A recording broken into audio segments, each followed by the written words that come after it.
नमस्कार सगळ्यांना, मी सीमा तुमचं सगळ्यांचं माझ्या यूट्यूब चॅनलमध्ये सहर्ष स्वागत करते।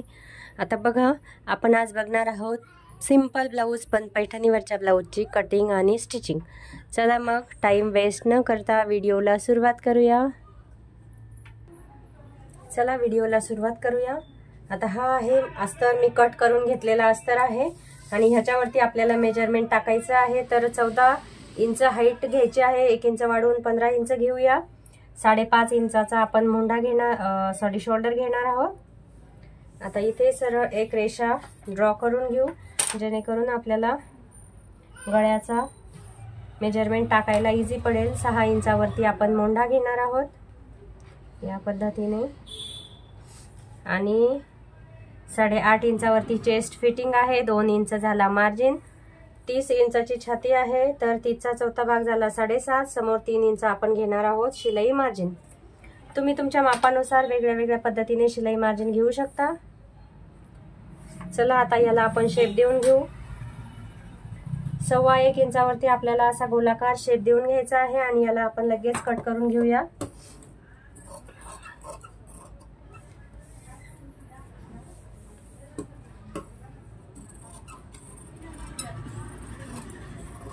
या पद्धतीने आपण त्याची पूर्ण कटिंग करून घेऊ। आता चला लगेच स्लीवचं मेजरमेंट पण काढून घेऊ। आता या साइडला आपण स्लीव्स टाकून घेऊया। 9.5 इंचावरती मला स्लीव्स रेडी पाहिजे आहे, तर 1 इंच वाढवून म्हणजे 10.5 इंचाची मी रेडी स्लीव्स ठेवणार आहे। इथे आपला थोडासा जॉईन येईल, पण हरकत नाही, कारण की लॉंग स्लीव्ज असल्यामुळे जॉईन आपल्याला थोडासा द्यावाच लागतो। तर चला मग स्लीवचं मेजरमेंट टाकून घेऊया। 9.5 इंचावरती रेडी पाहिजे, तर 10.5 इंच घेऊया। इथे पण 10.5 इंच। 3 इंचावरती आपण बाहीला आकार देतो आणि 8.5 ची फिटिंग आहे, तर 1 इंच कमी 7.5 आणि ह्याच्यावरती आपल्याला द्यायचा आहे स्लीवचा जो आकार असतो तो। आता आकार द्यायला मी थोडीशी बाही सरकवून घेते आणि या पद्धतीने आपण स्लीव्सला आकार देऊन घेणार आहोत। असा मिळून द्यायचा आणि बाहेर काढून घ्यायचा। खालच्या साईडला आहे स्लीवची फिटिंग 5.5 इंच आणि 1.5 इंचाची घेऊया मार्जिन, 2 इंचाची। लगेच स्लीवची कटिंग करून घेणार आहोत। व्हिडिओ कुठेही स्किप न करता बघा, जेणेकरून तुम्हाला पूर्ण कटिंग आणि जी स्टिचिंग आहे ब्लाऊजची ती परफेक्ट लक्षात येऊन जाईल। या पद्धतीने स्लीवची कटिंग आपली रेडी आहे। बॅक पार्टची पण कटिंग रेडी आहे, फक्त फ्रंट पार्टची कटिंग करायची बाकी आहे। आता याला मध्यम भागी थोडासा कट देऊन घेऊ। चला आता ह्याच्यावरती काढायचा आहे आपल्याला फ्रंट पार्ट, फ्रंट पार्टच काढायचा आहे। इथे थोडंसं सरळ आखून घेऊ, जेणेकरून आपल्याला कळेल की आता चला याच्यावरती आपल्याला बॅक पार्ट ठेवायचा आहे आणि त्याच्यावरतीच आपल्याला बॅक पार्ट ठेवून बॅक पार्ट वरती फ्रंट पार्टची कटिंग करून घ्यायची आहे। चला या पद्धतीने बघा, हा बॅक पार्ट ठेवला आणि आता हा जो बॅक पार्ट आहे तो जशाचा तसा आपल्याला आखून घ्यायचा आहे। बघा या पद्धतीने, ठीक आहे। खाली पण आपण आखून घेऊया जशाचा तसा।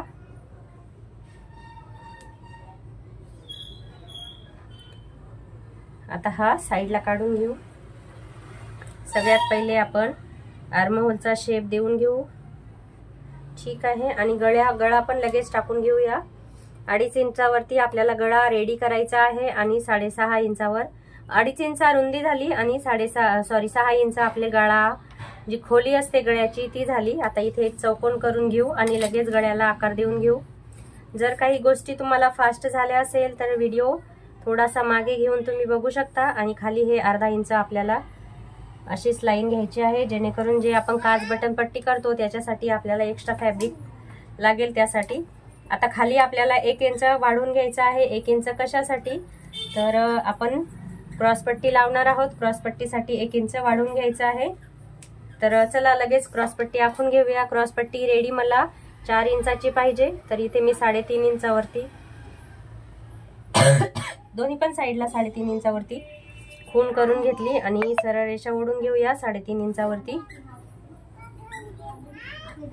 आता क्रॉस पट्टी आहे म्हटल्याच्या नंतर इथे थोडंसं अर्ध्या इंचावरती अशी क्रॉस लाईन ओढून घ्यायची जेणेकरून शेप छान येतो।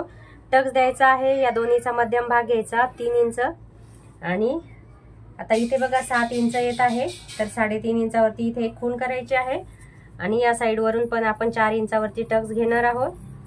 टक्सची जी उंची असेल ती असेल 2.25 इंच आणि 4ही साईडला या पद्धतीने आपण निशाण करून घेऊया।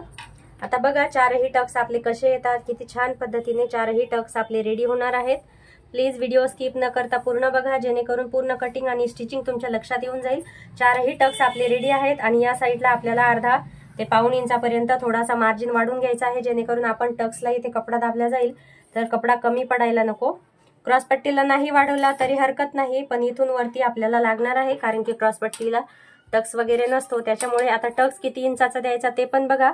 खालच्या साईडला दोनही साईडला अर्धा अर्धा म्हणजे पूर्ण आपला 1 ते 1.25 इंचाचा टक्स या ठिकाणी येतो आणि जे 3ही साईडचे टक्स आहेत ते तुम्हाला फक्त अर्धा इंचाचे देऊन घ्यायचे आहे या पद्धतीने। जर हेवी साईजची चेस्ट असेल तर तुम्ही हे पण टक्सची जी रुंदी आहे ती थोडी थोडी वाढवू शकता, पण एवढा सफिशियंट आहे। जी रेग्युलर साईज असते त्याच्यासाठी एवढं सफिशियंट आहे, तुम्हाला पाहिजे तर तुम्ही वाढवू शकता। चला याची लगेच कटिंग करून घेऊया। या पद्धतीने जर कटिंग स्टिचिंग केली तर 5 मिनिटांमध्ये पूर्ण ब्लाऊजची कटिंग रेडी होऊन जाते आणि ब्लाऊज शिवायला पण आपल्याला एकदम सोप्या पद्धतीने। आता बघा जे 4ही टक्स आपण आखून घेतलेले आहेत त्याला पण आपण थोडासा क्रॉस मध्ये इथे कैचीनी क्रॉस देऊन घेणार आहोत, जेणेकरून आपल्याला टक्स ज्यावेळेस आपण शिवायला घेऊ त्यावेळेस आपल्याला 3 वेळेस जो मेजरिंग टेप आहे तो हातात घ्यायचं काम पडणार नाही। 4ही साईडला मी असे छोटे छोटे डॉट देऊन घेतलेले आहेत बघा। एकदम छान पद्धतीने इझी पद्धतीने 4 टक्स ब्लाऊजची कटिंग आपली रेडी आहे। तुम्हाला व्हिडिओ कसा वाटला मला नक्की सांगा। आता ह्याचा गळा बघूया। मी अजून कस्टमरला विचारलेलं नाहीये की याला गळा कसा टाकायचा, तर किंवा मी डिसाईड केलेलं नाहीये बॅक साईड पार्टला डिझाईन, पण स्लीवची डिझाईन कन्फर्म झालेली आहे। तर चला मग जी स्लीवची डिझाईन आहे ती तुमच्या सोबत पण शेअर करते। तुम्ही इथपर्यंत व्हिडिओ बघितला तुमचे सगळ्यांचे खूप खूप धन्यवाद। चला भेटूया मग नेक्स्ट व्हिडिओमध्ये, ज्यामध्ये आपण शिकणार आहोत की लांब्या बाहीसाठी एकदम नवीन ट्रेंडिंग मध्ये असलेली डिझाईन। तर बघा पैठणीवरचा ब्लाऊज आहे आणि ज्यावेळेस आपण अशी मोठी बॉर्डर असते ना तर त्यावेळेस आपल्याला डिझाईन करायला म्हणजे